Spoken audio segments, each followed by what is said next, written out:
basah kamu. Stop. Stop. Iya, anak tidak munaslup. Dia marah karena pasukan dia semuanya tuh dibantai. Oke, nah, stop.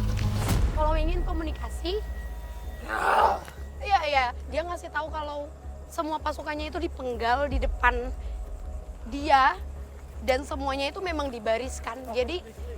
Jadi kenapa baris berbaris? Karena pasukan ini dibarisin dulu. Mereka harus seperti setengah apa ya? Sedang posisi ruku, kaki yang dilipat ke belakang, lalu mereka dipenggal kepalanya menggunakan samurai atau senjata dari mereka pribadi.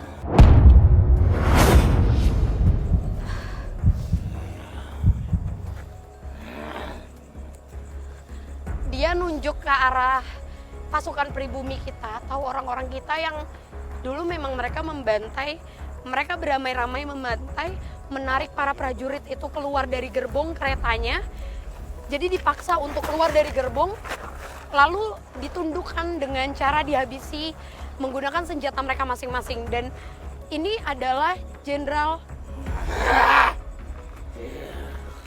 atau Hatimura. Is that your name? Iya, oke. Kenapa ketua jenderal yang paling kuat ini dia tidak dipenggal kepalanya? Karena beliau adalah korban pertama yang meninggal dan dihabisi dengan cara ditembak menggunakan senapan panjang yang dibawa sama dia, dan dia juga adalah orang yang menunjukkan secara surat kalau mereka sudah mendapatkan tanda tangan untuk pulang ke Nagasaki. Oke.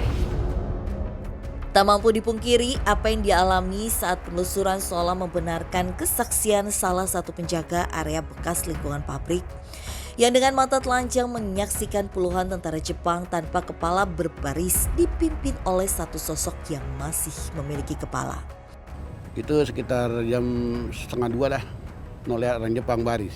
12 baris yang ada tangannya yang beramin sendiri. Iya, tarik pakaian Jepang kepet begini. Yang lain nggak ada kepala, emang dia gitu.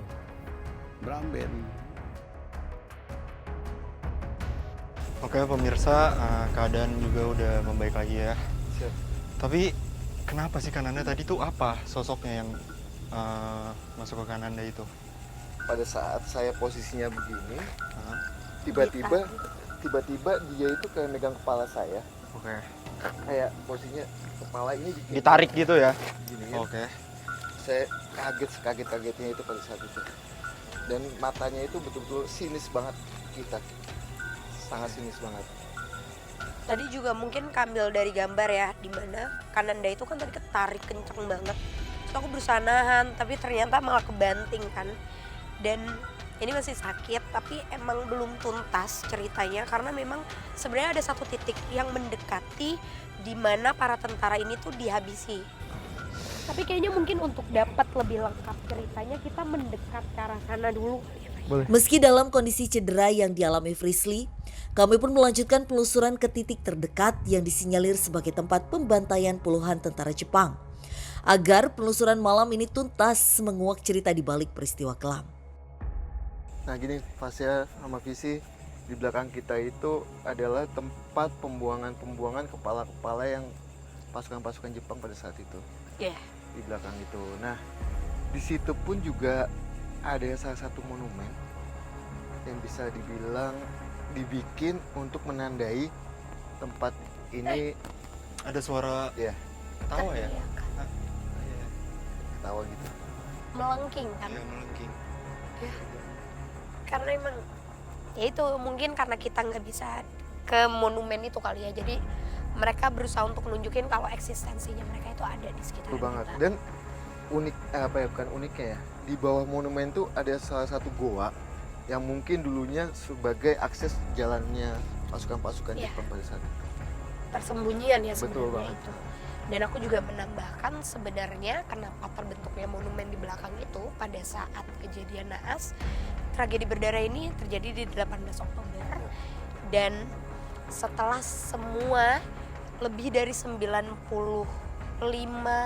prajurit tentara Jepang dihabisi dengan cara yang sama, mereka dibuat untuk merasakan kesakitannya dulu. Jadi ada yang disayat-sayat, lalu terakhirnya memang dibiarkan dengan posisi kepala yang setengah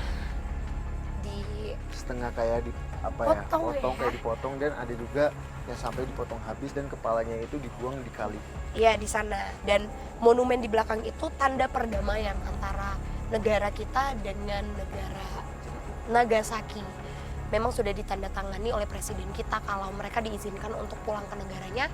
Tapi yang tadi aku dapat gambaran dari rel itu memang kereta itu berjalan melambat lalu berhenti dan dipaksa untuk turun, tapi mereka memilih untuk diam di dalam gerbong.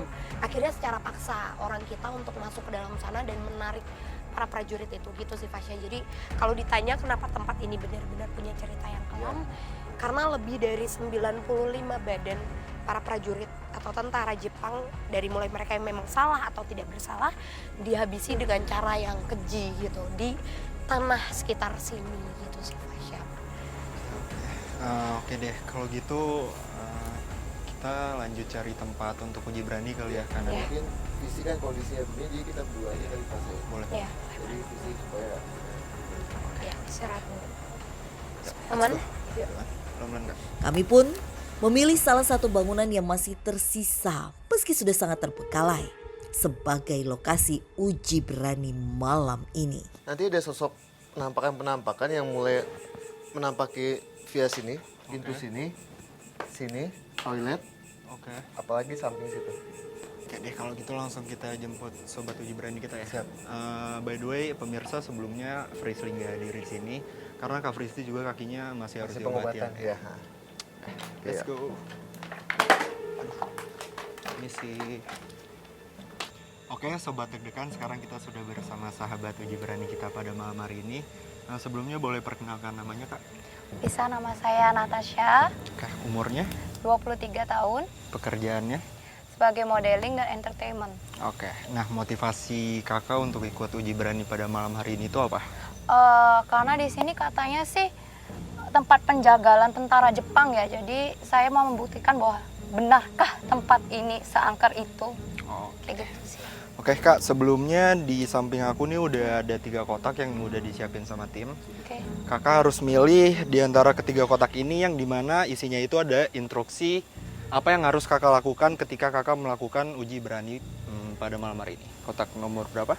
Yang mana? 1, 2, 3. 1. Oke. Bisa dibaca dulu instruksinya Kak.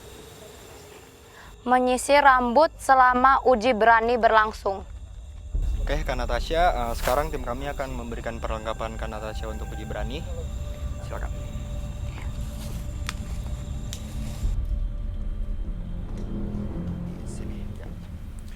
Oke, jadi kita sudah sampai di lokasi uji berani kita pada malam hari ini. Kak Natasha, aku juga mau ngasih tahu kalau lilinnya itu kalau bisa jangan dibawa kemana-mana ya. Ya. Sama ini ada sini, ada lonceng. Sekali lagi saya mau nanya ke Kak Natasha, apakah yakin? Yakin. Tim, matikan lampunya.